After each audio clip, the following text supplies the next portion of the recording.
The Radio Today podcast with Jen Seyderhelm. Hi and welcome. It's been a big fortnight. In this episode, the ACRAs cancelled for good. SCA and Seven Media to merge. Kyle and Jackie O in trouble with the ACMA again. Mix on top in GfK Survey 3 of Canberra. Bill Mcdonald departs 4BC. A tribute to legendary newsreader and leader Ali Drower. And the National Radio Airplay Chart Song of the Week. Big news this morning with Ciaran Davis, the ARN CEO, stepping down. Steve Ahern has more on that story. At 8:30 this morning, ARN told the stock exchange that CEO Ciaran Davis would step down by the end of the year, making way for his successor Michael Stevenson to lead the company from 2026 onwards. Ciaran Davis was born in Ireland and worked in radio there before leaving to begin an international career that took him to Europe and the Middle East before coming to Australia to lead ARN. His first venture into an executive role came in 2003 when he was marketing manager at Dublin's 98 FM. The chief executive of the company resigned to join a rival commercial station, and Ciaran stepped into the CEO role at 98 FM after introducing some innovative promotions to Ireland, such as The Fugitive. The following year, he got into hot water when the station ran a Two Strangers and a Wedding promotion. As happened in many other countries where that promotion was run, the church objected to the promotion, registering its view that marriage was a sacred institution, not a suitable topic for a radio promotion. Of course, the coverage helped promote the station and increased listeners. After 98 FM, Ciaran joined the Irish commercial radio company Communicorp and worked across Europe and the Middle East. When Bob Longwell left the Australian radio network in 2009, the company conducted an international search for a new CEO and selected Ciaran Davis, who came to Australia in January 2010 to take up the job. Ciaran's position immediately before joining ARN was as Communicorp Group's commercial director, where he was responsible for all operational and commercial aspects of the group's radio assets. Ciaran's big coup came when he poached Kyle and Jackie O from 2Day FM to ARN and changed the Mix 106.5 station name to KISS. Kyle and Jackie's massive audience followed them to the new station, and ARN was in expansionary mode. The ride has not always been smooth, with several company restructures from APN to ARN to HT&E and back again.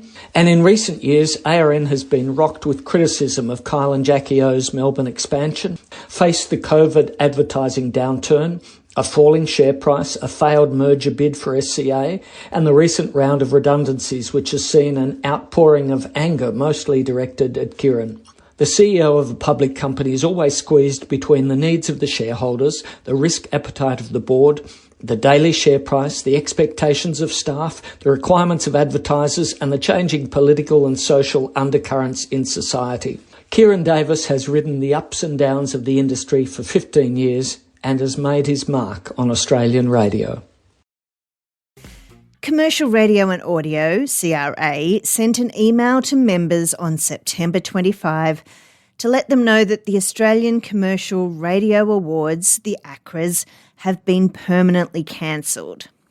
The 2025 event was postponed initially to 2026, with the CRA now saying the money for the ceremony would be better utilised elsewhere. I keep going back to the CRA website to see if they've issued a statement to the industry, but still no. The CEO of CRA, Lizzie Young, issued this statement. Our focus on long-term sustainability across the industry needs to be our number one priority. After careful consideration, in consultation with our board and members, we're directing our resources into initiatives like SoundStart, CRA, Audio ID and Heard, and regulatory matters such as radio prominence, where we can have the greatest impact supporting our industry's future.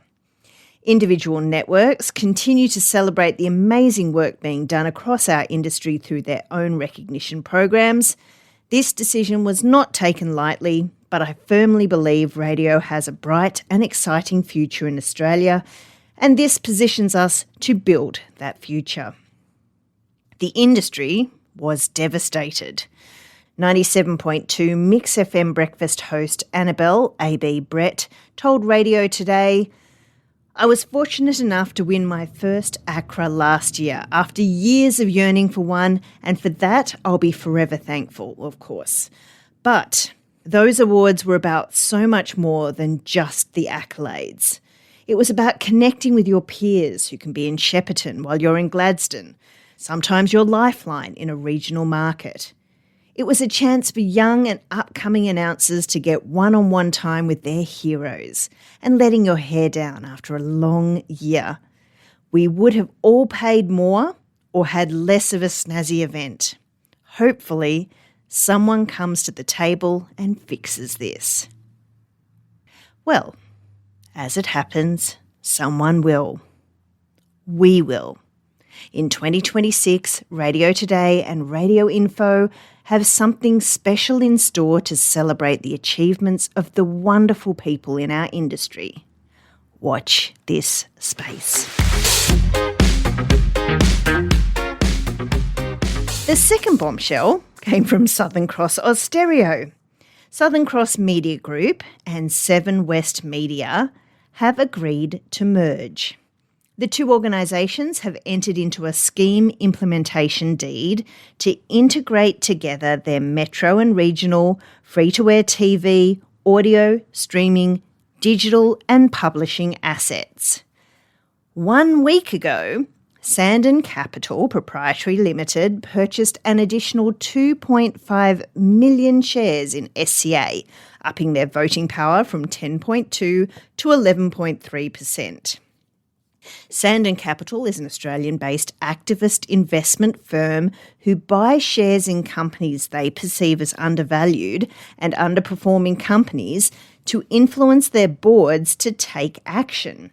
They had executed notices under Section 203D of the Corporations Act to SCA in May, seeking to remove non-executive directors Heath Mackay-Cruz, Ido Leffler, Carol Campbell and Marina Go at the next general meeting, which is to be held on Monday, November 24. Since Sandon's pot stirring, SCA share prices have substantially improved. It is also worth noting that when Sandon upped their voting power and shareholding, two other companies, Spheria Asset Management and Pinnacle Investment Management Group, did the same on the same day as Sandon, although the ASX release notices were staggered. SCA and SWM have agreed that Jeff Howard will be the Managing Director and CEO of the combined group, and John Kelly will assume the role of Group Managing Director Audio.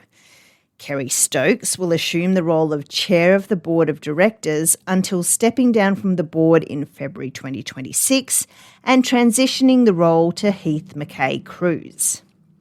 The combined board will then be 4 representatives from the SWM board and 3 representatives from the SCA board. That is, unless the Sandon notice to remove them at the AGM is successful.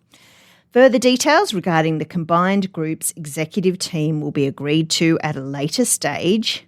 Seven West Media still has a 14.9% shareholding in ARN. SCA shares initially were up, as were Seven West Media's, but SCA's that were up as high as 90 cents then spiked down again as the industry and shareholders wait to see what happens next. Having just mentioned the SCA share price, which was down 6% today as I record this, ARN's shares were up 2.83% to 54 cents. This is of interest because for the second time this year, the Kyle and Jackie O show has been found to be in breach of the Commercial Radio Code of Practice by the Australian Communications and Media Authority, or ACMA. This time on multiple occasions and an additional breach of the complaints handling rules. The March breach findings referred to comments made in the early days of their launch into Melbourne and that the station did not respond to a listener complaint within 30 days of receipt. This time, the ACMA investigations were into content that went to air between August and December 2024. The ACMA found 3 breaches of decency rules by Melbourne's KISS 101.1 for content broadcast on the program, as well as 4 breaches of the decency rules by Sydney's KISS 106.5 and the breach of the complaint handling rules. In total, the ACMA have found 12 breaches for the show, with ACMA Chair Nerida O'Loughlin saying, "The Kyle and Jackie O show has repeatedly and deliberately aired content that is vulgar, sexually explicit and deeply offensive. Even after previous breaches and the employment of additional censors required by the ACMA, the program continues to broadcast content that is unacceptable to the community." ARN, as the licensee of these stations, appears unwilling or unable to rein in these presenters.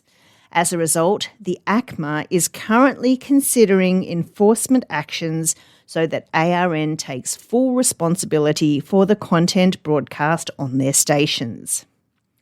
What these enforcement actions are remain to be seen and have not threatened ARN on the stock exchange, as mentioned. But this is Kyle Sandilands and Jackie O's most serious warning yet around the content in their show. It is worth noting that none of this is from any program aired in 2025 when they promised to behave. Canberra again is a market unto itself in GfK Survey 3. Mix 106.3 was mostly steady as the top station in the ACT, but with a halving of their 18 to 24 audience. Fellow Amplify Canberra station Hit 104.7 was also a steady second overall, but fourth in the breakfast race behind Mix's Kristen and Nige, ABC Canberra's Ross Solly and Sally Sarah on Radio National. It was a good survey overall for the ABC stations, particularly the local and Radio National. Ross Solly was up to a 16% audience share and Radio National up 0.9%, the most overall. Hit held the 18 to 24 audience, Mix all the rest except 65 plus, who chose Radio National. This has been an exceptional year, except we won't mention the finals, for the local NRL team, the Canberra Raiders. This survey, though, hasn't shown any real signs of increased listening on weekends as a result. The ABC and Mix, who would cover the games, were down and not up, with Hit, ABC News Radio and particularly Triple J picking up non-sports fans. 2CC, the talk station owned by the Capital Radio Network, who would also have had the 2GB continuous call team on weekends broadcasting NRL, saw big losses in breakfast, evenings and weekends, holding just a 2.3 audience share. Classic Hits' sister station 2CA were also down to 4.3%. Movement's Bill Mcdonald surprised his listeners, announcing as he wrapped up on Friday, September 26, that it was his last show. Being part of the Paris Olympics, calling the events with 2GB's Mark Levy, had lit a fuse, and after a short break, Bill aims to be a core part of the build-up to Brisbane 2032. Bill was the bright spot for 4BC in the recent GfK Radio 360 Survey 5. He was up 1.2 on mornings to a 5.5 audience share. Bill spent 3 decades on TV before joining 4BC 2 years ago. Just over a month later, Bill's wife Julianne, who he'd been married to for 30 years and has 4 sons with, died after a courageous battle with cancer. The replacement for Bill will be made in due course. The show's EP, Jason Matthews, who's also an experienced presenter, will fill in temporarily. I also want to pay tribute to legendary newsreader and leader Ali Drower, who died on Sunday, September 28 after a short battle with cancer in Canberra Hospital, surrounded by family. She worked alongside Doug Mulray and his breakfast team for many years and earning many nicknames, later rising to the role of Regional News Director for TV and Radio with SCA. Ali moved to Canberra, using her media skills to support her son Zach Bates on his motorsport journey, becoming his partnership manager. Ali was passionate about training the next generation of newsreaders and had been working freelance for ARN for the last 3 years, supporting new recruits to radio. One of the truly great ones in our industry, our condolences to her family and the many who loved and admired her. Wrapping up this podcast with the RCS Media Monitor's National Radio Airplay Chart Song of the Week. The first single from Ray's forthcoming second album, which will be released in 2026, Where Is My Husband?